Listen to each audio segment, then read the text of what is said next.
ভাঙড়ে ইতিমধ্যেই কেন্দ্রীয় বাহিনী রুট মার্চ শুরু করেছে।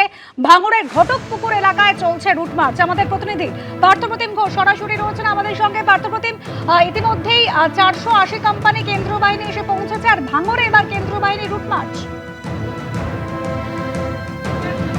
যদি পাড়াতে কোনো অশান্তি হয় এবং ভোটের সময় তোমাদেরকে কেউ যদি আটকায় ভোট দেওয়া থেকে, যেটা তোমাদের অধিকার আছে, তাহলে তোমরা কি করবে, কাকে জানাবে? আপনাদের জানাতে হবে। আপনাদের মতন আরো আমাদের এলাকায় থাকবে তো ভোটের ওইখানে, তাদের জানাবো। পুলিশকে জানাবে? তার মানে পুলিশকে কিভাবে জানাবে? যে আমি এই আমার যেটা ইচ্ছা আমি সেইখানেই ভোট দেবো। আপনাদের কথার মতন তো আমি ভোট দেবো না। আমার যেটাকে বিবেকে লাগবে আমি সেইটাকেই দেবো। যেটা ভালো লাগবে। আর যদি কোনো সমস্যা হয় ফোন করবে কাকে? প্রশাসনকে ফোন করবে তো?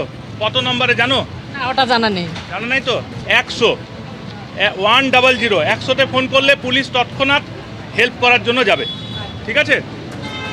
দেখতে পাচ্ছ ভাঙড়ের ঘটকপুকুর, এবং সেই ভাঙড়ের ঘটকপুকুরের ছবি এখন সরাসরি দেখতে পাচ্ছ, যেখানে কলকাতা পুলিশের শীর্ষ কর্তারা যেমন অ্যাডিশনাল সিপি এবং ডেপুটি কমিশনার পদমর্যাদা অফিসার, তারা সেন্ট্রাল ফোর্সকে নিয়ে রুট মার্চ করছেন এবং একেবারে স্থানীয় মানুষের সঙ্গে কথা বলছেন যে কোনো রকমভাবে ভয়ের পরিবেশ রয়েছে কিনা, বা যদি কোনো রকমভাবে কেউ ভয় দেখায় তাহলে কি করবেন। একেবারে অ্যাডিশনাল সিপি রয়েছেন, তিনি থেকে এই সেন্ট্রাল ফোর্সকে নিয়ে রুট মার্চ করছেন। ভাঙড়ের প্রতিটা নির্বাচনে দেখা যায় যে একেবারে গণ্ডগোলের ছবি। শান্তিপূর্ণ ভোট হবে? আশা করা যায় নিশ্চয়ই হবে। আর কি কি পদক্ষেপ নিচ্ছেন? কারণ ইতিমধ্যে এখন ভাঙড়ে আমাদের আমাদের সিএপিএফ আছে, আমরা সিএপিএফ নিয়ে রুট মার্চ করছি, যাতে মানে কনফিডেন্স বিল্ডিং মেজারগুলো যেগুলো আছে সেগুলো যাতে হয়। আজকে কিছু বুথও ভিজিট করা হয়েছে, এগুলো প্রসেস চলছে। পুলিশ পঞ্চায়েত ভোটের পরে কলকাতা পুলিশ আওতাধীনে এসছে, যে জায়গাগুলো একেবারে ভাঙড়ে উত্তপ্ত হয়ে ওঠে, সেই জায়গাগুলোকে আপনারা কিভাবে দেখছেন? বা যারা যেগুলো ভার্নারেবল যে আমাদের এরিয়া আছে, ভার্নারেবল বুথ, এগুলো আমরা ডেইলি বেসিসে বুথ ভিজিট হচ্ছে, ভার্নারেবল এরিয়া ভিজিট হচ্ছে।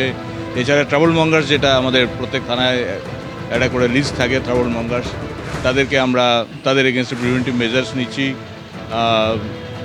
অ্যাজ পার ল যা অ্যাকশন নেওয়ার সেগুলো আমরা নিচ্ছি একেবারে। এবং কলকাতা পুলিশের অ্যাডিশনাল সিপি তিনি যে বিষয়টা বললেন যে শান্তিপূর্ণ ভোট, তিনি আশা করছেন যে শান্তিপূর্ণ ভোট হবে। একেবারে কেন্দ্রীয় বাহিনীকে সঙ্গে নিয়ে ভাঙড়ের এই যে জায়গা আমরা দাঁড়িয়ে রয়েছে, এটা হচ্ছে ঘটকপুকুর, এবং সেই ঘটকপুকুর বাজার সংলগ্ন বিভিন্ন জায়গায় তারা রয়েছেন। যারা স্থানীয় রয়েছে তাদের সঙ্গে কথা বলে নেব যে ভাঙড়ে প্রতিটা ভোটের সময় দেখতে পাওয়া যায় একটা গণ্ডগোলের ছবি বারবার করে উঠে আসে। পুলিশ বাহিনী আশ্বাস দিচ্ছে এবার কোনো রকম সমস্যা হবে বলে মনে হচ্ছে না। দেখে মনে হচ্ছে পুলিশ প্রশাসনে ভালো ডিউটি, ভালো দেখে মনে হচ্ছে। কিন্তু আগে তো ভাঙড়ে নানা সময় তো গন্ডগোল আগে হয়েছিল, এখন হচ্ছে না, আর এখন শান্তিশিষ্ট আছে। পুলিশ বলছে শান্তিপূর্ণভাবে করবে। হ্যাঁ, করবে। একবার পুলিশের ওপর তারা ভরসা রাখছেন। তারা বলছেন এবারে পুলিশের ভূমিকা থেকে তারা মনে করছেন যে শান্তিপূর্ণভাবে নির্বাচন হবে। আর কয়েকটা দিন বাকি, তারপর নির্বাচন, এবং সেই নির্বাচনে একবারে ভাঙড়ে প্রচুর সংখ্যায় কেন্দ্রীয় বাহিনী অনেক আগে থেকেই মোতায়েন করা হয়েছে, কেন্দ্রীয় বাহিনী রয়েছে। এবিপি আনন্দ, এগিয়ে থাকে, এগিয়ে রাখে।